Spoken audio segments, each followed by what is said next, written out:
Salient features of the Constitution. Though Indian Constitution is borrowed from almost all the constitutions of the world, has many unique and distinct features. हमें पता है कि Indian constitution जब बनाया गया तो उसमें जो फीचर्स जो है वर्ल्ड के ऑलमोस्ट सारे कॉन्स्टिट्यूशन से कुछ ना कुछ फीचर्स लेके बनाया गया, but it is unique and distinct in many ways because हमने क्या किया, सब तरफ से कुछ ना कुछ लेकर के, लेकिन रेसिपी अपनी ही बनाई है। ओरिजिनल कॉन्स्टिट्यूशन जैसा 1949 में बना था, अब वो काफ़ी चेंज हो गया है क्योंकि कई सारे अमेंडमेंट टाइम टू टाइम करने पड़े एज़ पर द रिक्वायरमेंट। और उसमें सबसे इंपॉर्टेंट जो अमेंडमेंट्स हैं वो 7th, 42nd, 44th, 73rd, 74th, 97th amendment हैं। 42nd अमेंडमेंट जो हुआ था 1976, इसे तो मिनी कॉन्स्टिट्यूशन कह दिया गया था क्योंकि इसने बहुत सारे चेंजेस किए थे in the various parts of the constitution. ये जो 42nd अमेंडमेंट था ये इंदिरा गांधी ने किया था 75 से 77, जब इमरजेंसी चल रही थी उस दौरान ये 42वां संविधान संशोधन हुआ था, जैसे कि मिनी कॉन्स्टिट्यूशन कह दिया गया था क्योंकि इसने इतने सारे चेंजेस किए थे। लेकिन क्या हमारे पार्लियामेंट कैसे भी कॉन्स्टिट्यूशन चेंजेस कर सकता है? नहीं। इसमें क्या होता है कि जुडिशल रिव्यू, एक कोर्ट के पास ऐसा अधिकार है जिससे वो ये चेक कर सकता है कि कहीं जो पार्लियामेंट कानून बना रहा है तो ऐसा तो नहीं है कि वो संविधान में संशोधन इस तरह का कर रहा है जो उसके बेसिक स्ट्रक्चर कोई चेंज कर दे रहा है। तो ये बेसिक स्ट्रक्चर वाला जो चीज़ आई थी, ये आई थी Keshavananda Bharati versus state of Kerala 1973 वाले केस में। सुप्रीम कोर्ट ने ये एस्टेब्लिश की थी कि भाई आप बेसिक स्ट्रक्चर से छेड़छाड़ नहीं कर सकते हो। अब हम देख लेते हैं सेलिएंट फीचर्स हैं क्या क्या। एक तो हमारा संविधान लेंथीएस्ट रिटन कॉन्स्टिट्यूशन है, मतलब दुनिया का सबसे बड़ा लिखित संविधान है। हम जानते हैं कॉन्स्टिट्यूशन दो तरह का होता है, एक रिटन जैसा कि अमेरिका में है, एक अनरिटन जैसा कि ब्रिटेन में है। इंडियन कॉन्स्टिट्यूशन 1949 में जो ओरिजिनली बना था उसमें 395 article, 395 articles divided into 22 parts and 8 schedules था। अब ये जो डेटा है as on March 2020, 448 articles divided into 25 parts and 12 schedules है। The thing you have to do is answer how many parts, articles, schedules deleted so far and how many parts, article, schedules are right now in the Indian constitution. अब क्या factors हैं जिसकी वजह से हमारा जो है लेंथीएस्ट रिटन कॉन्स्टिट्यूशन है? एक तो जियोग्राफिकल फैक्टर, हमारी कंट्री इतनी वास्ट है, सारे जियोग्राफिकल एरियाज़ को अलग अलग ध्यान में रखते हुए, उनके हितों को ध्यान में रखते हुए उनके लिए प्रोविजंस बनाए गए। हिस्टोरिकल फैक्टर, क्योंकि हिस्टोरिकल फैक्टर कैसे है, हमारे ऊपर इतने समय तक विदेशियों का रूल रहा, ब्रिटिशर्स का रूल रहा, तो उन्होंने जो रूल्स एंड रेगुलेशंस बनाए थे उनका भी इंप्रेशन हमारे संविधान में जगह जगह पर है। स्पेशली जो गवर्नमेंट ऑफ इंडिया एक्ट 1935 था, जो खुद एक वॉल्यूमिनस डॉक्यूमेंट था, उसका भी काफ़ी बड़ा पोर्शन हमारे संविधान में लिया गया है। फिर हमने दुनिया के सारे संविधान के कुछ ना कुछ फीचर्स रखने की कोशिश की है। ये भी एक बड़ा कारण है कि हमारा जो संविधान है वो इतना बल्कि है। और जो कारण है संविधान के इतना बल्कि डॉक्यूमेंट होने का वो है सिंगल कॉन्स्टिट्यूशन है हमारे पास स्टेट्स और सेंटर के लिए, ना कि अलग अलग। Dominance of lawyers in the constituent assembly, जहाँ लॉयर होंगे वो बहुत ज़्यादा लीगल लैंग्वेज यूज़ करेंगे, लॉ की लैंग्वेज यूज़ करेंगे, बहुत ज़्यादा डिटेलिंग में हर शब्द को जो है अलग अलग एक्सप्लेन करेंगे। तो उसकी वजह से भी अब बी आर अम्बेडकर खुद लॉयर थे और काफ़ी सारे बड़े बड़े लॉयर थे हमारी कॉन्स्टिट्यूंट असेंबली में। उसके अलावा फंडामेंटल, नॉर्मली क्या होता है कॉन्स्टिट्यूशन में, सिर्फ ये वेज दिए होती हैं, ये प्रिंसिपल्स दिए होते हैं गवर्नेंस के। गवर्नेंस मतलब लॉ को फ्रेम कैसे करेंगे, पॉलिसीज़ को कैसे बनाएंगे। लेकिन हमारे में डिटेल्ड एडमिनिस्ट्रेटिव प्रोविजंस भी दिए हुए हैं। एडमिनिस्ट्रेटिव प्रोविजंस या एडमिनिस्ट्रेशन का मतलब होता है लॉ को इम्प्लीमेंट करना, वो भी दिया हुआ है इसमें कि कैसे कैसे होगा। हर चीज़ रिटर्न में रखने की कोशिश की गई है। Further, the matters which have been left to ordinary legislation or established political convention have also been included in the Constitution of India. वो मैटर्स जिन नॉर्मली ऑर्डिनरी लेजिस्लेशन के लिए छोड़ दिया जाता है और पॉलिटिकल एस्टेब्लिश पॉलिटिकल कन्वेंशन के through जिन्हें कर लिया जाता है उसे भी इंक्लूड किया गया है। तकरीबन हर चीज़ को इंक्लूड करने की कोशिश की गई है, रिटर्न में रखने की कोशिश की गई है। नेक्स्ट सैलिएंट फीचर क्या है? Next feature of our constitution is it is drawn from various sources. जो मेजर स्ट्रक्चरल पार्ट है हमारे कॉन्स्टिट्यूशन का वो है गवर्नमेंट ऑफ इंडिया एक्ट 1935, जिसमें कि federal scheme, judiciary, governor, emergency powers, public service commission वगैरह, ये गवर्नमेंट ऑफ इंडिया एक्ट 1935 से लिया गया है। नीचे हमने पूरी टेबल दे रखी है कि किस किस कंट्री के कॉन्स्टिट्यूशन से क्या क्या फीचर लिया गया। जैसे ऑस्ट्रेलिया से लिया गया concurrent list, freedom of trade, commerce and intercourse, joint sitting of 2 houses of the parliament. Canada से लिया है federation with a strong centre, vesting of residuary power in the center, appointment of state governors by the center, advisory jurisdiction of Supreme Court, Ireland से लिया है directive principle DPSP, nomination of members to Rajya Sabha, यानी जो well educated लोग हों या समाज सुधारक हों, समाज में कुछ काम करने वाले लोग हों, उनको जो हम राज्यसभा में नॉमिनेट करके भेजते हैं बिना इलेक्शन के, वो चीज़। Method of election of the president, ये आयरलैंड से लिया है। जापान से क्या लिया है? प्रोसीजर स्टेब्लिश्ड बाय लॉ, ये भी आगे मैं डेफिनेशन में बताऊंगा कि प्रोसीजर स्टेब्लिश्ड बाय लॉ क्या होता है। अमेरिका में चलता है ड्यू प्रोसेस ऑफ लॉ, हमारे यहाँ है प्रोसीजर स्टेब्लिश्ड बाय लॉ, जो कि जापान से लिया है। सोवियत यूनियन USSR से हमने क्या लिया है? फंडामेंटल ड्यूटीज़, ये फंडामेंटल ड्यूटीज़ भी इमरजेंसी के दौरान ही इंदिरा गांधी ने अमेंडमेंट करके लाया था कॉन्स्टिट्यूशन के अंदर। और ideals of justice, social economic and political justice, जो हमने प्रीएम्बल में डाला है, वो भी सोवियत यूनियन से लिया था। इसके अलावा यूके से लिया है हमने पार्लियामेंट्री गवर्नमेंट का जो प्रोसीजर हमारा यूके जैसा है, rule of law, legislative procedure, single citizenship, cabinet system, prerogative writs, parliamentary privileges, bicameralism. US से क्या लिया हमने? Fundamental rights, independence of judiciary, judicial review, सबसे important, impeachment of the president, removal of Supreme Court and High Court judges, post of vice president। Germany से suspension of fundamental rights during emergency. South Africa से procedure for amendment in constitution, election of members of Rajya Sabha. France से हमने लिया है republic का concept और ideals of liberty, equality and fraternity, जो हमारे प्रीएम्बल में है। तो और one important thing is more than 50% of the features of the constitution are drawn from Government of India Act 1935। 50% से ज़्यादा तो वहीं से ले रखा है, अंग्रेज़ों का किया धरा काम हमने 50% से ज़्यादा तो वो उठा लिया, बाकी इधर उधर से मिक्स करके अपनी रेसिपी बनाई है। Third salient feature is blend of rigidity and flexibility. हमारा कॉन्स्टिट्यूशन ना तो 100% रिजिड कह सकते हैं ना 100% फ्लेक्सिबल कह सकते हैं। जहाँ रिजिडिटी की ज़रूरत है वहाँ रिजिड है, जहाँ फ्लेक्सिबल की ज़रूरत है वहाँ फ्लेक्सिबल है। रिजिड कॉन्स्टिट्यूशन क्या होता है? जिसमें कि स्पेशल प्रोसीजर चाहिए होता है अमेंडमेंट करने के लिए कॉन्स्टिट्यूशन में, जैसे अमेरिकन कॉन्स्टिट्यूशन। फ्लेक्सिबल कॉन्स्टिट्यूशन होता है जिसको बहुत आसानी से, जैसे ऑर्डिनरी लॉ बनाते हैं, पास करते हैं पार्लियामेंट में, उस तरह से उसमें जो है चेंजेस किए जा सकते हैं। तो उसको, जैसे ब्रिटिश कॉन्स्टिट्यूशन है, उसको बोलेंगे flexible constitution. Indian constitution neither rigid nor flexible, because कुछ प्रोविजन ऐसे हैं जिनको कि स्पेशल मेजॉरिटी से किया जा सकता है, ये रिजिड कहलाएंगे ये प्रोविजंस, क्योंकि इनके लिए स्पेशल मेजॉरिटी चाहिए। स्पेशल मेजॉरिटी का मतलब होता है कि 2/3 majority of the members of each house present and voting and a majority, यानी more than 50% of the total membership of each house. यानी जितने तो लोग वहाँ वोट कर रहे हैं, प्रेजेंट हैं संसद में, उनके तो 2/3 लोग वोट करें, और टोटल मेंबर मतलब एबसेंट को भी अगर मिला लें, सबको प्लस करते हैं, तो उसका भी 50% से ज़्यादा लोग अगर उसके फेवर में वोट देते हैं, तब वो संविधान संशोधन होगा। तो ये स्पेशल मेजॉरिटी होती है। और कुछ और, एक और स्पेशल मेजॉरिटी दो तरह की है, ये आर्टिकल 368 में 2 तरह की स्पेशल मेजॉरिटी होती है। एक और स्पेशल मेजॉरिटी होती है जिसमें क्या होता है कि स्पेशल मेजॉरिटी भी चाहिए, यानी 2/3 मेजॉरिटी मेंबर जितने प्रेजेंट हैं और वोट कर रहे हैं, वो उनकी 2/3 मेजॉरिटी होनी चाहिए और 50% से ऊपर होने चाहिए टोटल हाउस की मेंबरशिप के, plus ratification by half of the total states. Total states जो हैं उसके भी हाफ जो है उसको रेटिफाई करें, तब वो चेंज होगा। तो ये जो दोनों स्पेशल मेजॉरिटी वाले केसेस होते हैं, तरीके हैं, ये आर्टिकल 368 में आते हैं, 368। और इसके अलावा भी कॉन्स्टिट्यूशन अमेंडमेंट सिंपल मेजॉरिटी से भी हो जाता है, बट वो आर्टिकल 368 में नहीं आता। तो कुछ ऐसे प्रोविजंस भी हैं जिनको अमेंड करने के लिए स्पेशल मेजॉरिटी नहीं चाहिए होती है, सिंपल मेजॉरिटी से भी हो जाता है, पर वो सिंपल मेजॉरिटी वाले 368 के अंडर में नहीं आते हैं, आर्टिकल 368 के अंडर में। फोर्थ फीचर हमारे कॉन्स्टिट्यूशन का फेडरल सिस्टम है with unitary bias. Federal system कहते किसे हैं? फेडरल सिस्टम मतलब कि बहुत सारे राज्यों ने जहां आपस में मिलके अपने आप को एक देश बना लिया एक समझौते के तहत। जैसे यूएस है, यूएस में क्या है, 50 स्टेट्स ने मिलके यूनाइटेड स्टेट्स ऑफ अमेरिका बना रखा है, लेकिन उनके कॉन्स्टिट्यूशन अलग अलग हैं, अलग अलग स्टेट्स की अलग अलग जो है सिटीजनशिप है। तो लेकिन इंडिया में क्या है, इंडिया में स्टेट्स का कोई एग्रीमेंट नहीं हुआ था आपस में, तो इसीलिए किसी स्टेट को ये भी पावर नहीं है कि वो इंडिया से अलग हो जाए।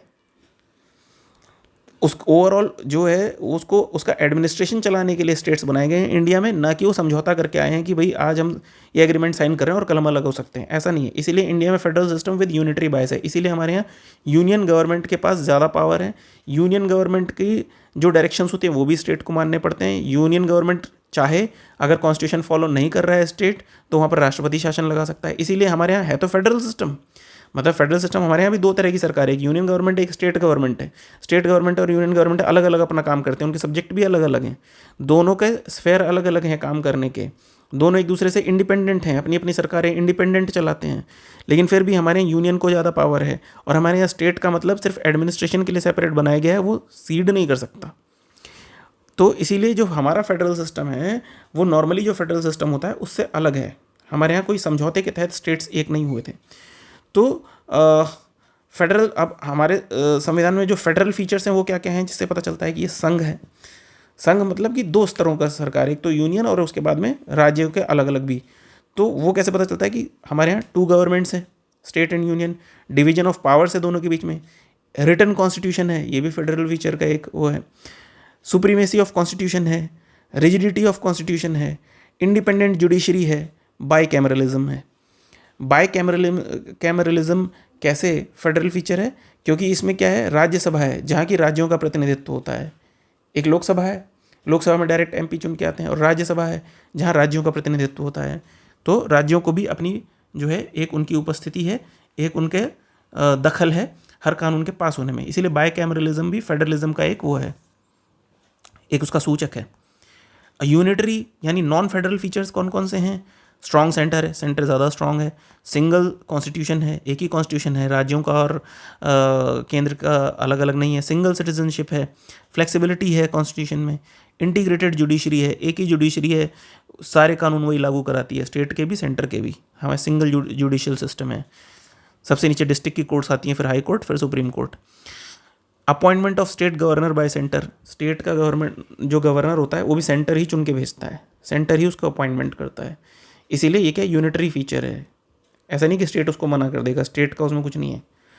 All India services, emergency provisions, emergency में तो क्या होता है, सारी पावर यूनियन के पास आ जाती है, स्टेट ख़त्म।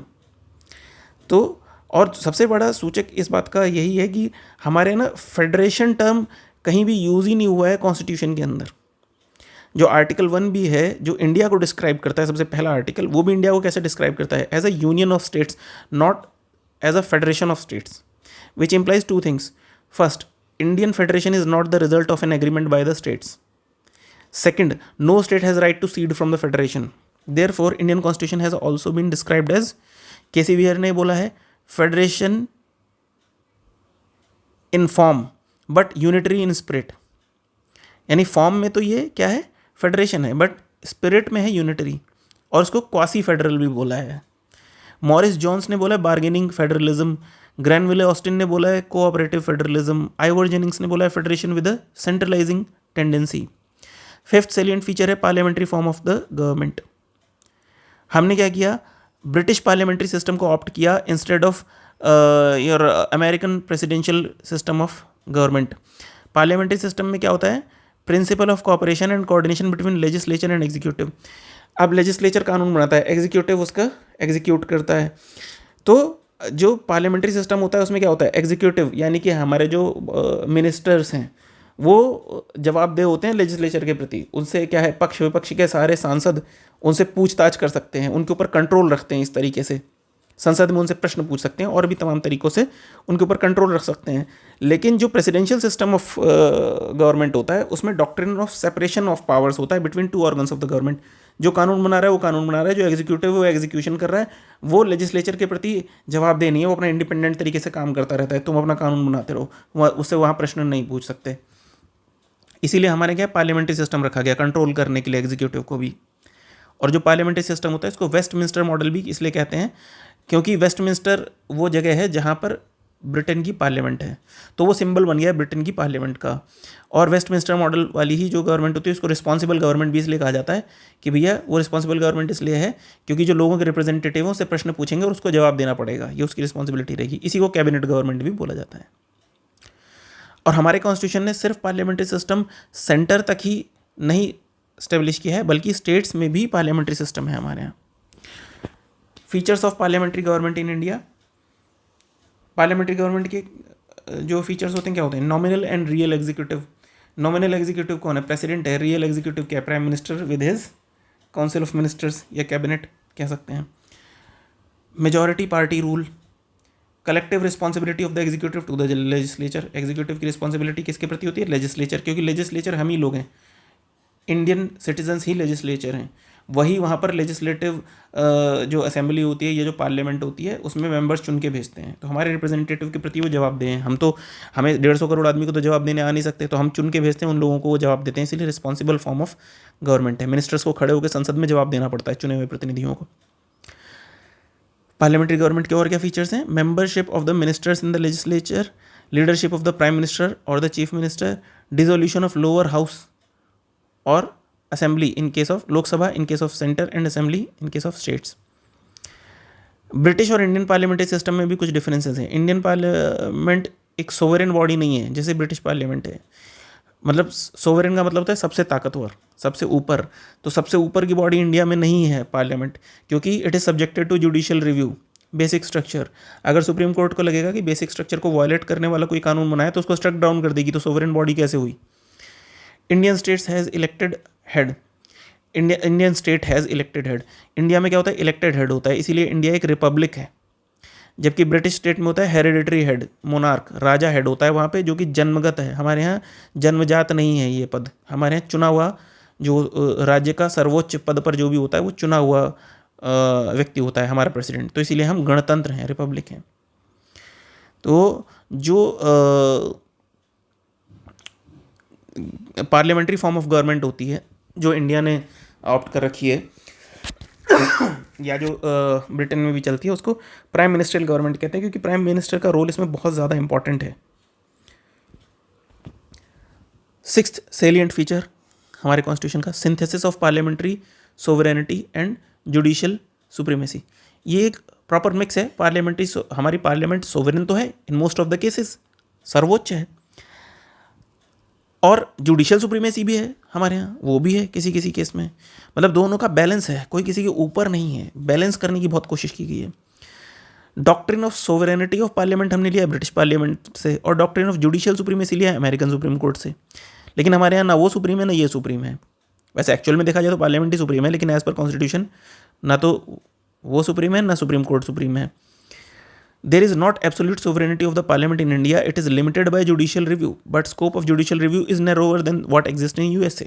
हर चीज़ में हमारे यहाँ सुप्रीम कोर्ट टांग नहीं घुसा सकता। जुडिशियल रिव्यू का जो स्कोप है वो लिमिटेड है। वो बेसिक स्ट्रक्चर को अगर वायलेट करता है तो वहीं पर ये काम कर सकता है, स्ट्रक डाउन कर सकता है, अदरवाइज नहीं। और हमारे यहाँ नैरो क्यों है? क्योंकि यूएसए में क्या होता है, कॉन्स्टिट्यूशन प्रोवाइड करता है due process of law. Due process of law मतलब कि अगर उन्होंने प्रॉपर प्रोसीजर से भी, जैसा उनके संविधान में लिखा है उस हिसाब से भी कानून बनाया है, तब भी कोर्ट उसको क्या कर सकता है? स्ट्रक डाउन कर सकता है। किस बेसिस पे? कि अगर ये जो आपने लॉ बनाया है उसके पीछे क्या विचार है, क्या वैल्यू सिस्टम है, उसके वहाँ तक कोर्ट जा सकता है। इंडिया में क्या है? प्रोसीजर स्टेब्लिश्ड बाय लॉ, यानी अगर एक बार जैसा कि कॉन्स्टिट्यूशन में दिया हुआ है उस सारे रीति रिवाज को फॉलो करते हुए कानून बन गया है, तो कोर्ट सिर्फ उसको देखेगा, ना कि ये देखेगा कि अरे इसमें तो ह्यूमन राइट्स का वायलेशन हो रहा है या इसमें तो फंडामेंटल राइट्स का वायलेशन हो रहा है। फंडामेंटल राइट्स के केस में भी देखा जा सकता है, लेकिन फंडामेंटल राइट्स को भी हमारी जो संसद है वो उसको भी रद्द कर सकती है, इतनी पावर है। तो हमारे नैरो है स्कोप। बेसिक स्ट्रक्चर वाले केस में ये चीज़ नहीं हो पाती। बेसिक स्ट्रक्चर को अगर टच कर रहा होगा तब सुप्रीम कोर्ट उसको स्ट्रक डाउन कर सकती है, अदरवाइज नहीं कर सकती। अमेरिका की तरह नहीं है कि ड्यू प्रोसेस ऑफ लॉ देखा जाएगा। ड्यू प्रोसेस ऑफ लॉ मतलब लॉ बनाया है प्रॉपर तरीके से, लेकिन फिर भी क्या ये इसके पीछे के वैल्यू सिस्टम को भी देखा जाएगा। तो वहाँ पर कोर्ट के पास बहुत सारी ताकत आ जाती है कि कोर्ट बहुत सारी चीज़ों पर जा सकती है कि भाई मानवीय आधारों पर, तमाम चीज़ों पर। हमारे यहाँ क्या है, संसद में जो कानून बना अगर वो संविधान सम्मत तरीके से बना है तो भैया कोर्ट को उसके हिसाब से ही चलना पड़ेगा। तो इसीलिए supreme court on one hand can declare parliamentary law as unconstitutional through the power of judicial review. Parliament on the other hand can amend major portion of the constitution through its constituent power. तो इसीलिए मैंने लिखा है हिंदी में, ना parliament SC के ऊपर ना एससी पार्लियामेंट के ऊपर बैलेंस बनाने की कोशिश की गई है। Seventh salient feature is integrated and independent judiciary. हमारी जुडिशरी इंटीग्रेटेड क्यों है? दो टर्म यूज हुए, integrated and independent judiciary. Integrated system of judiciary का मतलब है हमारे पास सिंगल सिस्टम ऑफ कोर्ट्स है जो कि इन्फोर्स करता है both state laws and central laws. इसीलिए ये क्या है, इंटीग्रेटेड है। State laws and central laws को इंटीग्रेटेड जुडिशरी, एक ही जुडिशरी जो है वो उसको एनफोर्स करती है। Single system of courts in India क्या है, सबसे नीचे है other lower courts of the district, उसके ऊपर है डिस्ट्रिक्ट कोर्ट, उसके ऊपर है हाई कोर्ट, उसके ऊपर है सुप्रीम कोर्ट। यूएसए में क्या होता है, फेडरल लॉज जो होते हैं, यानी वहाँ के जो केंद्र सरकार के लॉज हैं उन्हें कौन एनफोर्स कराता है, federal judiciary, state laws state judiciary. तो वहाँ दो तरह की जुडिशरी है, इंटीग्रेटेड नहीं है। हमारे यहाँ integrated single type of judiciary है, सिंगल सिस्टम ऑफ जुडिशरी है, जो सेंट्रल लॉज और स्टेट लॉज दोनों को ही एनफोर्स कराते हैं। अब हम जुडिशरी, अब क्योंकि हमारी जुडिशरी के ऊपर इतना सारा बोझ है, उसे फंडामेंटल राइट्स भी इन्फोर्स कराने हैं, उसको क्या है इम्पार्शियल भी रहना है, तो उसको इंडिपेंडेंस ज़रूरी है। ये नहीं है कि कोई कल को मंत्री आकर के किसी जज का तबादला कर दे, या कोई जो है डीएम साहब किसी छोटे जज का जो है तबादला कर दे, या कोई एग्जीक्यूटिव उसका तबादला कर दे। कहने का मतलब ये है कि दूसरी पावर्स एग्जीक्यूटिव और जुडिशरी और लेजिस्लेचर में आपस में एक दूसरे को अलग कैसे रखा जाए कि कोई किसी को प्रभावित ना कर सके। तो इंडिपेंडेंस कैसे मेंटेन करते हैं सुप्रीम कोर्ट में, because it is we know highest court of appeal है। हम सरकार के ही अगेंस्ट गए और पता चला ये सरकार के ही कंट्रोल में है, तो फैसला क्या हमारे पक्ष में होगा, नहीं होगा। तो इसलिए सरकार के प्रभाव से भी अलग रखना है हमें, इसे एग्जीक्यूटिव के प्रभाव से भी अलग रखना है। It is the guarantor of fundamental rights of the citizens. आप अपने फंडामेंटल राइट्स को एनफोर्स कराने के लिए डायरेक्टली सुप्रीम कोर्ट में जा सकते हैं, इतना अधिकार भारतीय एक नागरिक को है। लेकिन अब जो गारंटर होगा उसके पास खुद ही ताकत नहीं है, उसको खुद ही कोई और प्रभावित कर रहा है, तो कैसे होगा। और it is guardian of the constitution. तो इसीलिए कॉन्स्टिट्यूशन ने कई सारे प्रोविजन बनाए हैं to ensure the independence of supreme court और अदर कोर्ट्स। एक तो जजेस को क्या मिला होता है, सिक्योरिटी ऑफ टेन्योर, बीच में आप उनको टर्मिनेट ऐसे इजीली नहीं कर सकते। महाभियोग चला सकते हैं, इम्पीचमेंट कर सकते हैं, लेकिन वो बड़ा कठिन प्रोसीजर है, वो हो नहीं पाता। फिक्स सर्विस कंडीशंस हैं जजेस की। All expenses of supreme court are charge in consolidated fund of India. मतलब charge on consolidated fund of India का मतलब ये है कि इसके ऊपर जो है ना, आप पार्लियामेंट में इजीली इसमें चेंजेस आप नहीं कर सकते, ठीक है, इसके ऊपर बहस नहीं कर सकते बजट के दौरान या किसी चीज़ में। तो आगे क्या है, prohibition of discussion on conduct of जजेस इन द लेजिस्लेचर। ऐसा नहीं कि आप लोकसभा या विधानसभा में जजेस के कंडक्ट के ऊपर डिस्कशन करें। Ban on practice after retirement, मतलब उनका अपमान भी नहीं कर सकते। ये प्रोहिबिशन ऑन डिस्कशन वाले का ये है, एक तरीके से अपमान हो गया ना, आप डिस्कस कर रहे हैं necessarily. Ban on practice after retirement, retirement के बाद उनकी प्रैक्टिस बैन रहती है। ये क्यों रहती है, ताकि वो इम्पार्शियल रहें। आज मैं गया अपना मुकदमा लेकर, जज साहब को पता है कि जब मैं रिटायर होऊंगा तो ये मुझे अपने यहाँ वकील रख सकते हैं, अपनी फर्म में रख सकते हैं, तो वो मेरे फेवर में जजमेंट दे देंगे। इस चीज़ से बचाने के लिए उनकी प्रैक्टिस ही बैन है रिटायरमेंट के बाद। Power to punish for its contempt, और क्या है कि हम कंटेम्प्ट ऑफ कोर्ट कर रहे हैं, उसका अपमान कर रहे हैं, तो उसके लिए वो पनिश करने की पावर भी रखता है। Separation of judiciary from executive, भाई और ऑर्गन जो है सरकार के उनसे अलग रखा गया है ताकि वो उसको प्रभावित ना कर सकें, और इस तरह के कई सारे और प्रोविजन है। Eighth salient feature of our constitution, इसमें फंडामेंटल राइट्स गिवन है। Part third of the constitution guarantees 6 fundamental rights to all its citizens.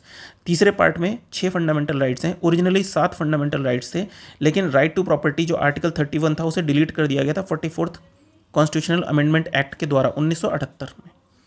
अब ये लीगल राइट बना दिया गया है under article 300A in part 12 of the constitution. अभी कितने फंडामेंटल राइट्स हैं, 6, उसके बारे में पढ़ लेते हैं। राइट टू इक्वालिटी आर्टिकल 14 से 18, 5 अधिकार हैं, याद रखिएगा। Right to freedom article 19 to 22, right against exploitation 23 and 24, right to freedom of religion article 25 to 28, cultural and educational rights 29 to 30, article 31 क्योंकि डिलीट ही हो गया था इसलिए डायरेक्टली आर्टिकल 32 आ जाता है। Right to constitutional remedies article 32। इस कॉन्स्टिट्यूशनल रेमेडीज़ वाले राइट में यही राइट दिया गया है कि आप जो है, जो ऊपर जितने सारे राइट्स दिए हुए हैं, आपको इनको एनफोर्स कराने का अधिकार है, या इनके लिए जो है आपको कोर्ट मूव करने का अधिकार है। तो जब आपको यही नहीं दिया जाएगा अधिकार, तो ऊपर के अधिकारी बेकार हो जाएंगे। पर्पस ऑफ फंडामेंटल राइट्स, क्या पर्पस है? Promote the idea of political democracy, क्योंकि सबको बराबरी का अधिकार दिया हुआ है, सबको पढ़ने लिखने का अधिकार दिया हुआ है, अपना रिलीजन मानने का अधिकार दिया हुआ है, तो इसीलिए इसमें क्या है, पॉलिटिकल डेमोक्रेसी प्रमोट करने के लिए जो है फ्रीडम है। और क्या है, to work as limitation on tyranny of executive and arbitrary laws of legislature. माने ऐसा नहीं है कि आपको जो है सरकारें बेवजह आपके अधिकारों के अंदर दखल दे रही हैं, तो आप क्या कर सकते हैं, आपके फंडामेंटल राइट्स के अंदर दखल दे रही हैं, कोई ऐसा लॉ बना दिया जो आपके फंडामेंटल राइट्स को वायलेट करता है, तो आप क्या कर सकते हैं, सुप्रीम कोर्ट जा सकते हैं, उसे स्ट्रक डाउन करा सकते हैं। तो इसलिए नागरिकों के अधिकारों की सुरक्षा करने के लिए भी ये दिया गया है कोर्ट की सरकारें आपके अधिकारों का हनन न कर सकें, इसे लिख के दे दिया गया है कि ये आपके फंडामेंटल राइट्स हैं, इसको कोई हटा नहीं सकता एक्सेप्ट इन सम इमरजेंसी और अदर थिंग्स। उसमें भी क्या होता है कि कुछ ऐसे आर्टिकल्स के तहत जो फंडामेंटल राइट्स हैं वो नहीं हटाए जा सकते, जैसे आर्टिकल 20 एंड 21। ठीक है, how do they work as limitations on executive and legislature? Because these fundamental rights are justiciable in nature, which means fundamental rights are enforceable by courts for their violation. Aggrieved person can directly go to supreme court. फिर supreme court क्या करेगी? Supreme court can issue writs for restoration of his fundamental rights. कितने तरह की Ritz? तो 5 तरह की Ritz वो जारी कर सकती है: habeas corpus, mandamus, prohibition, certiorari, quo warranto. Although fundamental rights are not absolute and subject to reasonable restrictions. कोई भी चीज़ एब्सोल्यूट नहीं होती, उसके कुछ ना कुछ रीजनेबल रिस्ट्रिक्शंस भी होते हैं। तो आपके फंडामेंटल राइट्स के ऊपर भी कुछ रीजनेबल रिस्ट्रिक्शंस हैं। आगे पढ़ेंगे फंडामेंटल राइट्स वाले चैप्टर में, यहाँ पर बहुत लंबा हो जाएगा। Further, fundamental rights are not untouchable. ऐसा नहीं है कि वो अनटचेबल हैं, उनको क्या कर रिड्यूस किया जा सकता है, उनको रिपील भी किया जा सकता है पार्लियामेंट के द्वारा। एक फंडामेंटल राइट तो हमारा रिपील कर लिया गया था ना, संपत्ति के अधिकार वाला, राइट टू प्रॉपर्टी, उसको तो हटा दिया गया था ना आर्टिकल 31 वाला। तो इसीलिए पार्लियामेंट कुछ भी कर सकती है, ध्यान रखना। Fundamental rights can also be suspended during national emergency. National emergency में इसको सस्पेंड किया जा सकता है, except rights guaranteed by article 20 and 21। Ninth salient feature, जो बहुत अच्छा सेलिएंट फीचर है, वो क्या है? Directive principles of state policy. ये कुछ ऐसे प्रिंसिपल्स हैं जो डायरेक्ट करेंगे स्टेट को उसकी पॉलिसी बनाते समय कि आपको इन चीज़ों का ध्यान रखना है जब भी आप अपनी पॉलिसी बनाएं। ये पार्ट 4 में दिए हुए हैं हमारे कॉन्स्टिट्यूशन के। As per doctor Ambedkar, DPSP is novel feature of Indian constitution. Novel मतलब नया फीचर, जैसे नोवेल कोरोना वायरस आजकल चल रहा है, ऐसे नोवेल फीचर है। बट डीपीएसपी और भी हमने बोरो किया हुआ है दूसरे कॉन्स्टिट्यूशन से। नोवेल फीचर तो कुछ भी नहीं है, रेसिपी नई बनाई है हमने, बस सबकी सब्जी भाजी मिला के। डीपीएसपी को 3 ब्रॉड कैटेगरीज में बांटा जा सकता है। जो हमारे डायरेक्टिव प्रिंसिपल्स हैं वो 3 तरह के हैं: socialistic, Gandhian, liberal, intellectual. DPSP क्यों लाए गए थे? To promote the ideas of social and economic democracy. Seeks to DPSP basically क्या है? वेलफेयर स्टेट की बात करते हैं। वेलफेयर स्टेट क्या होता है? इंडिया को कैसा बनाना चाहते हैं? Welfare state. वेलफेयर स्टेट क्या होता है? जिसमें गवर्नमेंट जो होती है वो क्या करती है, वो एक जो है ना आपके सोशली जो पब्लिक, पूरी पब्लिक है, उसका इकोनॉमिक और सोशल वेलबींग को प्रोटेक्ट भी करती है और उसको प्रमोट भी करती है। इकोनॉमिक एंड सोशल वेलबींग के लिए काम करती है। तो ये वेलफेयर स्टेट होता है कि गवर्नमेंट को भी ध्यान रखना है कि भाई किस गरीबी उत्थान भी गवर्नमेंट का काम है।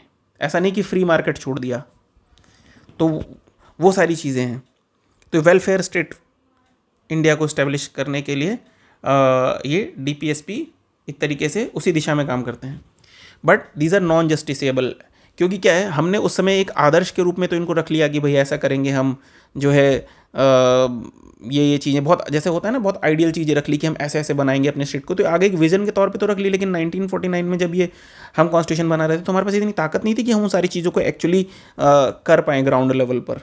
तो ऐसा नहीं कि डीपीएसपी में जो लिखा है, पता चला मैं कोर्ट चला गया कि भाई मेरे पास तो जो है इतनी संपत्ति नहीं है, या मेरे पास ये चीज़ नहीं है, आपने तो बोला था मुझे ये राइट मिलेगा, सबको पढ़ने का राइट मिलेगा, 6ठी क्लास तक फ्री एजुकेशन मिलेगी, तो मैं केस कर दूं जाकर। सरकार के पास जैसे जैसे क्षमता होगी वैसे वैसे वो डीपीएसपी को लागू कर सकती है। अब आप देख लीजिए, डीपीएसपी में हमारे पास में जो है कई सारी ऐसी चीज़ें हैं जिनको कि मतलब हमें लागू करना है और हम जो है लागू नहीं कर पाए हैं। आज तक भी बहुत सारी चीज़ें हम लागू नहीं कर पाए हैं।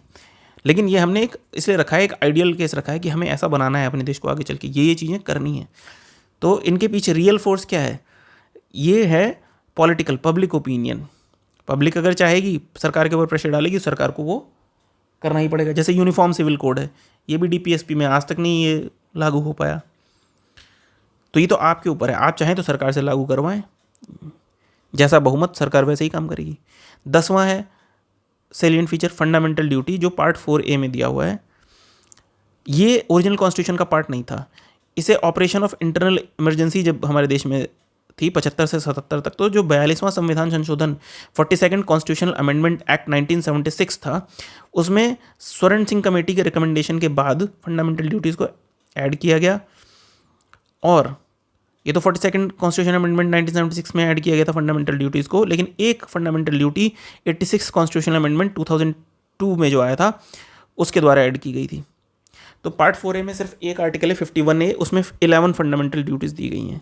ये फंडामेंटल ड्यूटीज़ एक तरीके से सिटीजन्स को रिमाइंडर हैं कि भाई आप राइट्स इंजॉय कर रहे हैं, लेकिन आपकी कुछ ड्यूटीज़ भी हैं आपके नेशन, आपके फेलो सिटीजन्स और सोसाइटी के प्रति। पर ये भी नॉन जस्टिसेबल है। ऐसा नहीं है कि सरकार मेरे ऊपर कोई मुकदमा कर दे कि भैया ये अपनी ड्यूटी नहीं फॉलो कर रहा है। 11th फीचर है इंडियन कॉन्स्टिट्यूशन का, India is a secular state. Constitution stands for a secular state, that is it does not uphold any particular religion as official religion of Indian state. Indian state का कोई official religion नहीं है। Following provisions of constitution reveal the secular state of Indian state. अभी जो following provisions हैं, बहुत सारे ऐसे प्रोविजन हैं हमारे कॉन्स्टिट्यूशन में जो रिवील करते हैं कि सेकुलर कैरेक्टर है इंडियन स्टेट का। हालांकि सेकुलर जो वर्ड है ये बाद में 42nd कॉन्स्टिट्यूशन अमेंडमेंट एक्ट के द्वारा 1976 में इंदिरा गांधी जी ने ही सेकुलर वर्ड प्रीएम्बल में ऐड किया था, लेकिन सेकुलर वर्ड तो नहीं था। लेकिन सेकुलर जो है वो अपनी स्पिरिट में हमारा कॉन्स्टिट्यूशन पहले से ही था। तो ये बहुत सारे आर्टिकल्स को पढ़ के हमें पता चलता है, जैसे कि जो हमारी प्रीएम्बल है, it secures to all its citizen liberty of belief, faith and worship. जब हमने अपने प्रीएम्बल में पहले से ही बिलीफ, फेथ एंड वर्शिप की लिबर्टी दे रखी है, इसका मतलब सेकुलर है। जिसको मानना है वो इस्लाम माने, बौद्ध माने, क्रिश्चियनिटी माने। तो इसीलिए इससे ये प्रकट हो जाती है बात कि पहले से ही सेकुलर था। State shall not deny any person equality before law और equal protection of law. Article 14 में जो दिया हुआ है उससे भी पता चलता है कि हम पहले से सेकुलर थे। State shall not discriminate against any citizen on the ground of religion.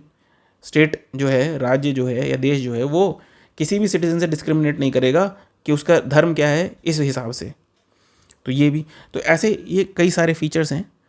Equality of opportunity for all citizen in matter of public employment, इसमें भी धर्म नहीं देखा जाना। धर्म किसी चीज़ में नहीं देखा जाना है। हर चीज़ की फ्रीडम है, धर्म को मानने की फ्रीडम है। All persons are equally entitled to freedom of conscience and right to freely profess, practice, propagate any religion, article 25 है।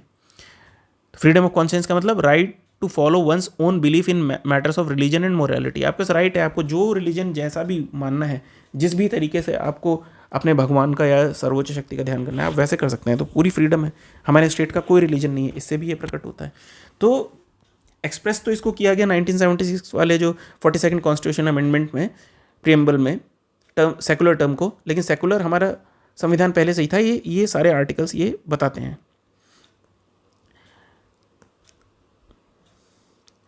अब वेस्टर्न कॉन्सेप्ट ऑफ सेकुलरिज्म और इंडियन सेकुलरिज्म कैसे अलग अलग है। वेस्टर्न सेकुलरिज्म का मतलब होता है there is complete separation between religion यानी चर्च एंड स्टेट यानी पॉलिटिक्स। मतलब वहाँ रिलीजन को नहीं जानती है, जो पॉलिटिक्स है उसको एक्नॉलेज नहीं करती एक तरीके से। तो ये नेगेटिव कॉन्सेप्ट ऑफ सेकुलरिज्म हुआ। इंडियन कंडीशन में, मल्टी रिलीजियस सोसाइटी में ये इनएप्रोप्रिएट है, इनएप्लीकेबल है। आप ऐसे ही नहीं चल सकते। ये इंडिया की आप समझ सकते हैं कि इतना मल्टी रिलीजियस सोसाइटी है, कंप्लीट सेपरेशन तो चल ही नहीं सकता। इसीलिए इंडिया ने क्या कर दिया, सबको बराबर इज्जत देते हैं हम, equal respect to all religions और protecting all religions equally. Moreover the constitution abolished communal representation, that is reservation of seats in the legislature on the basis of religion.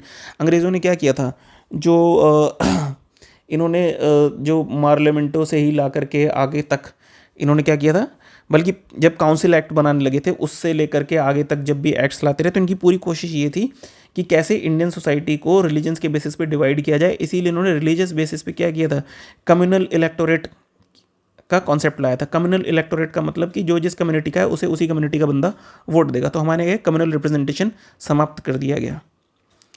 तो इससे भी ये होता है कि हमारा जो है इन स्पिरिट कॉन्स्टिट्यूशन सेकुलर है। हालांकि SC ST वगैरह को, क्योंकि वो सामाजिक रूप से पिछड़े हैं, तो उनको टेम्पररी रिजर्वेशन दिया गया है लेजिस्लेचर्स में, लेकिन वो धर्म के आधार पर नहीं दिया गया है, पिछड़ेपन के आधार पर दिया गया है। 12th फीचर है यूनिवर्सल एडल्ट फ्रेंचाइज यानी वयस्क मताधिकार। यूनिवर्सल एडल्ट फ्रेंचाइज हमारे यहाँ इलेक्शन का बेसिस रखा गया है लोकसभा और स्टेट लेजिस्लेटिव असेंबलीज में।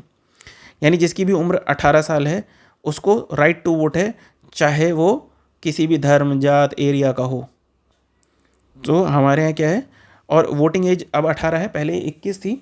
इसे जो है 1989 में इसको रिड्यूस किया गया by 61st constitution amendment act of 1988 में कॉन्स्टिट्यूशन अमेंडमेंट किया गया और इसको जो है 1989 में फिर रिड्यूस कर दिया गया था, एज को 18 कर दिया गया था। यूनिवर्सल एडल्ट फ्रेंचाइज इंडिया में जो इसका इंट्रोडक्शन करना था by the constituent assembly was a bold experiment, क्योंकि इंडिया का इतना वास्ट साइज़ है, फिर आप इतनी बड़ी पॉपुलेशन में चुनाव करवाओ और ये भी इंश्योर करो कि भाई सारे 18+ वाले लोग वोट डालें, इतने करोड़ों लोगों को हैंडल करना भी एक बहुत बड़ी चीज़ थी। ह्यूज पॉपुलेशन, ठीक है, सोशल इनइक्वालिटी थी, पॉवर्टी बहुत है, इलिटरेसी बहुत है, तो इतने सारे लोगों को कैसे लाना, इंक्लूड करना, वो बड़ा टफ काम था। अब हम लोग ऐसा क्यों कहते हैं कि वोटिंग राइट्स जो हमने सारी की सारी एडल्ट पॉपुलेशन को दे दी थी एक बार में, ये एक बोल्ड स्टेप था, क्योंकि एक वेस्टर्न कंट्रीज़ में हम देखते हैं कि राइट टू वोट बहुत धीरे धीरे एक्सटेंड किया गया था पूरी पॉपुलेशन को। यूएसए ने जो है अपने यहाँ की औरतों को भी 1920 में जाकर फ्रेंचाइज दिया था, जबकि इतने पहले से वहाँ लोकतांत्रिक व्यवस्था थी। ब्रिटेन ने 1928 में दिया, यूएसएसआर ने 1936 में दिया, फ्रांस ने 1945 में दिया, इटली ने 1948 में दिया, स्विट्जरलैंड ने 1971 में जाकर के दिया। तो ये तथाकथित मॉडर्न कंट्रीज़ ने भी अपने यहाँ की औरतों को इतनी बाद में जाके वोटिंग राइट्स दी। यूनिवर्सल एडल्ट फ्रेंचाइज का इंपॉर्टेंस क्या है कि डेमोक्रेसी को ब्रॉड बेस्ड बनाता है। हर किसी को लोकतंत्र में, हर किसी को ये एहसास होता है कि हम संविधान बनाते हैं, हम जो है लोग, हम सरकार बनाते हैं, सॉरी, हर किसी को ये लगता है कि हम सरकार बनाते हैं, हमारा भी पार्टिसिपेशन है सरकार बनाने में। तो उनका सेल्फ रिस्पेक्ट बढ़ता है, उनकी प्रेस्टीज बढ़ती है, कॉमन लोगों की भी, उनको भी, क्योंकि चाहे कोई अंबानी हो, चाहे कोई गरीब आदमी रिक्शे वाला हो, लेकिन दोनों को एक एक वोट डालने का ये अधिकार है। ऐसा नहीं है कि अंबानी को 100 वोट डालने का अधिकार है और गरीब आदमी को 1 वोट डालने का अधिकार है।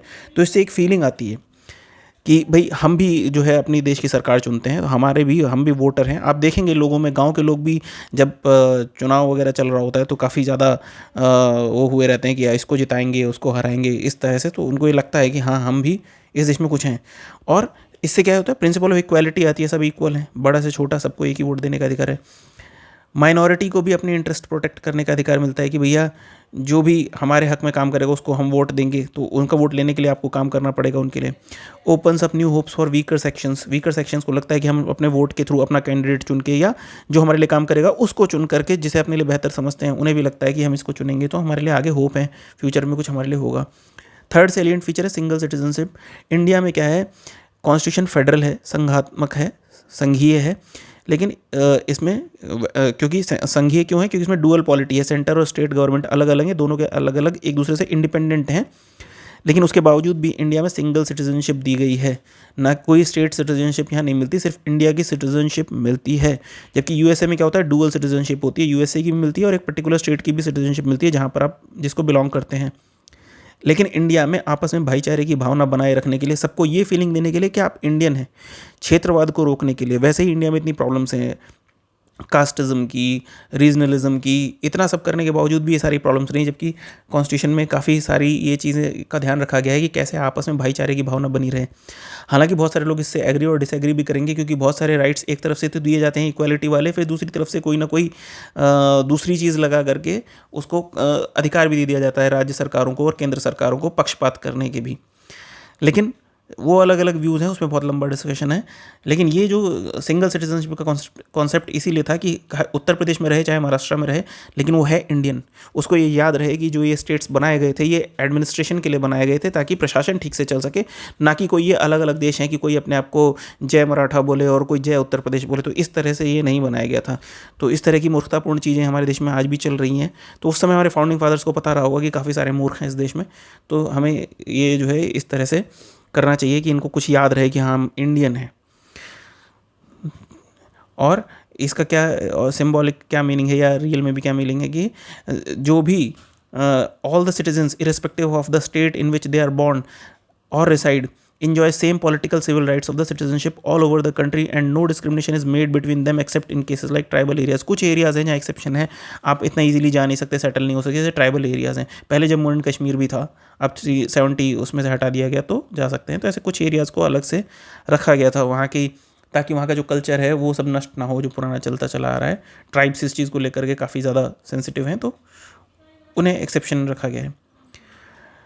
एक और फीचर है कि हमारे यहाँ इंडिपेंडेंट बॉडीज़ हैं कई सारी, जो कि हमारे देश के संविधान को और देश की संस्था को चलाए रखने के लिए बहुत ज़रूरी है। तो इन्हें क्या, these are bulwarks of democratic system of the government of India, जैसे इलेक्शन कमीशन, ताकि फ्री एंड फेयर इलेक्शन हो। ऐसा नहीं है कि जो प्रेजेंट सरकार चल रही है वही दबाव दे के काम करा ले, या कोई भी दबाव दे के काम करा ले। तो इलेक्शन कमीशन है एक इंडिपेंडेंट बॉडी, वो क्या करती है, free and fair elections conduct कराती है पार्लियामेंट के, स्टेट लेजिस्लेचर्स के, ऑफिस ऑफ प्रेसिडेंट के, ऑफिस ऑफ वाइस प्रेसिडेंट के। Controller and auditor general of India है, वो क्या करता है, ऑडिट करता है accounts of central government and state governments. CAG also acts as guardian of public purse and also comments on legality and prosperity of government expenditure. ये क्या करता है, पूरा नज़र रखता है, गवर्नमेंट के खातों को भी ऑडिट करता है, और इसीलिए इसे पब्लिक पर्स का गार्जियन कहा जाता है, क्योंकि गवर्नमेंट के खाते क्या हैं, वो पब्लिक के टैक्स से गए हुए पैसे हैं। पब्लिक के टैक्स से गए हुए पैसे गवर्नमेंट कैसे खर्च कर रही है उस पर कौन नज़र रखता है, कैग नज़र रखता है, controller and auditor general of India. और वो कमेंट भी करता है कि कहीं पे गवर्नमेंट ने अगर खर्चा किया है तो उसकी क्या लीगैलिटी है, तो इसीलिए बहुत इंपॉर्टेंट रोल है उसका। यूनियन पब्लिक सर्विस कमीशन क्या करता है, एग्जामिनेशन कंडक्ट करता है, हम सबको पता है, for the recruitment to all India services and higher central services. And UPSC का एक और फंक्शन भी है इंपॉर्टेंट, जिसे मिस कर जाते हैं, to advise the president on disciplinary matters. President क्या उससे एडवाइस भी मांग सकता है यूपीएससी से डिसिप्लिनरी मैटर्स पर। ऑल इंडिया सर्विसेज का थोड़ा बैकग्राउंड देख लेते हैं। एट प्रेजेंट क्या है, 3 ऑल इंडिया सर्विसेज हैं, आईएएस, आईपीएस एंड आईएफएस, यानी Indian administrative service, Indian police service and Indian forest service. 1947 में इंडियन सिविल सर्विस को रिप्लेस कर दिया गया था आईएएस से, इंडियन एडमिनिस्ट्रेटिव सर्विस से, और इंडियन पुलिस यानी आईपी शॉर्ट में था, उसे रिप्लेस कर दिया गया था आईपीएस से। Both IAS and IPS were recognised as all India services by constitution. 1963 में एक नया ऑल इंडिया सर्विस ऐड किया गया, Indian forest services, IFS, create किया गया 1963 में, 1966 में इट केम इनटू एग्जिस्टेंस, यानी पहले 2 ही थी, 63 में क्रिएट की गई एक और पोस्ट आईएफएस की, जिसे 1966 में जो एग्जिस्टेंस में आई। और एक ऐसी इंडिपेंडेंट बॉडी कौन सी है हमारे यहाँ, स्टेट पब्लिक सर्विस कमीशन। ये क्या करता है, वही जैसे यूपीएससी केंद्र के लिए करता है, तो ये मतलब केंद्र के लिए ऑल इंडिया सर्विसेज के लिए करता है, तो स्टेट सर्विसेज के लिए स्टेट पब्लिक सर्विस कमीशन करता है। और जैसे वहाँ पर वो यूपीएससी प्रेसिडेंट को सलाह देता है, तो यहाँ पर state public service commission advice करता है गवर्नमेंट को डिसिप्लिनरी मैटर्स पर। अब इन बॉडीज़ की इंडिपेंडेंस भी सेम वैसे ही जैसे हमने जजेस के केस में पढ़ा था वैसे ही इंश्योर की जाती है। Security of tenure, fix service condition, expenses being charge on consolidated fund of India. एक बहुत इंपॉर्टेंट फीचर है हमारे कॉन्स्टिट्यूशन का, वो है इमरजेंसी प्रोविजंस। देश पर कोई विपदा आ गई, ऐसी आपदा आ गई कि भाई अब जो है सारी पावर केंद्र को अपने हाथ में लेना जरूरी है, तो वो इमरजेंसी प्रोविजंस हैं, ताकि उनसे आसानी से निपटा जा सके। ऐसा नहीं कि अलग अलग राज्यों के पता चला अलग अलग व्यूज़ हैं सबको, अगर राज्य इसमें रिएक्ट करते तो क्या होता, अलग अलग राज्य में अपनी पर्सनल पॉलिटिक्स के लिए भी कोई ऐसा कर सकता है, विदेशी ताकतों का भी साथ दे सकता है, तो इसीलिए सारी ताकत यूनियन अपने हाथ में ले लेती है। तो इनको इनकॉर्पोरेट करने का क्या रीज़न है, to safeguard the sovereignty, unity, integrity, security of country and democratic political system and constitution. 3 तरह की इमरजेंसीज हैं जो हमारे कॉन्स्टिट्यूशन में मेंशन है। एक है नेशनल इमरजेंसी, ये 3 ग्राउंड्स पर लग सकती है, war, external aggression, armed rebellion, ये आर्टिकल 352 इसे बोलते हैं। स्टेट इमरजेंसी में 2 तरह के article, 356 on the ground of failure of constitutional machinery in the state. Article 365 के तहत स्टेट इमरजेंसी जो लग जाती है वो होता है failure to comply with the directions comply with the direction of centre, यानी सेंटर जो डायरेक्शन दे रहा है उससे कंप्लाई नहीं कर रहा स्टेट, तो भी वहाँ पर स्टेट इमरजेंसी लग जाती है। स्टेट इमरजेंसी का एक दूसरा नाम होता है प्रेसिडेंट रूल, यानी राष्ट्रपति शासन भी इसको कहते हैं, पर असल नाम इसका है state emergency. Third type of emergency is financial emergency, article 360 के तहत on the grounds of threat to financial stability और क्रेडिट ऑफ इंडिया। अगर फाइनेंशियल स्टेबिलिटी या इंडिया के क्रेडिट को खतरा है तो फिर ये फाइनेंशियल इमरजेंसी लगती है, आर्टिकल 360। इफेक्ट ऑफ इमरजेंसी होता है कि जो गवर्नमेंट का फॉर्म होता है वो फेडरल से यूनिटरी हो जाता है, सारी पावर केंद्र के हाथ में आ जाती है और इसके लिए कोई संविधान संशोधन करने की ज़रूरत नहीं है। ये एक यूनिक फीचर है। 16th है हमारे यहाँ 3 टियर गवर्नमेंट है। ओरिजिनली इंडियन कॉन्स्टिट्यूशन में क्या था, डुअल पॉलिटी थी, सेंटर देन स्टेट। बाद में क्या हुआ, 73rd and 74th constitutional amendment act 1992 ने ऐड किया तीसरा स्तर गवर्नमेंट का, local government, which is not found in any other constitution of the world. 73rd constitutional amendment में क्या हुआ, कॉन्स्टिट्यूशनल रिकॉग्निशन दिया गया पंचायत को, यानी रूरल लोकल गवर्नमेंट, ग्रामीण जो लोकल गवर्नमेंट है।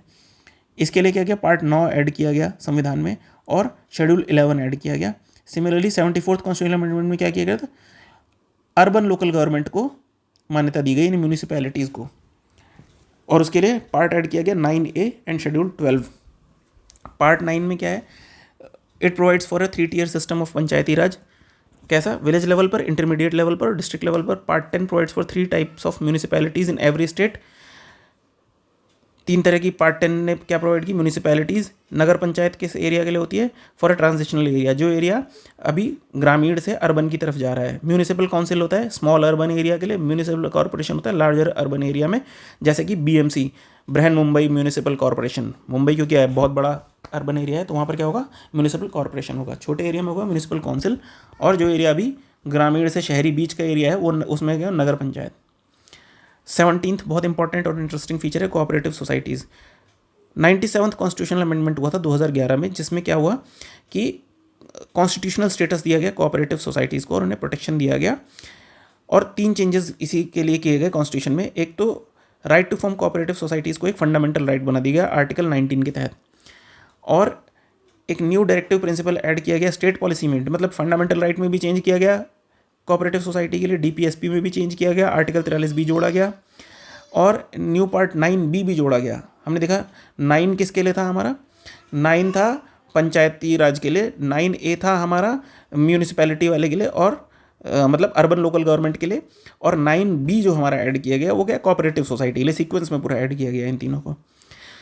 तो और इसने क्या इंटाइटल किया इस पार्ट ने, द कोऑपरेटिव सोसाइटीज़ जो है under the article 243ZH to 243ZT, this part 9B contains various provisions to ensure that the cooperative societies in the country function in a democratic, professional, autonomous, economically sound manner.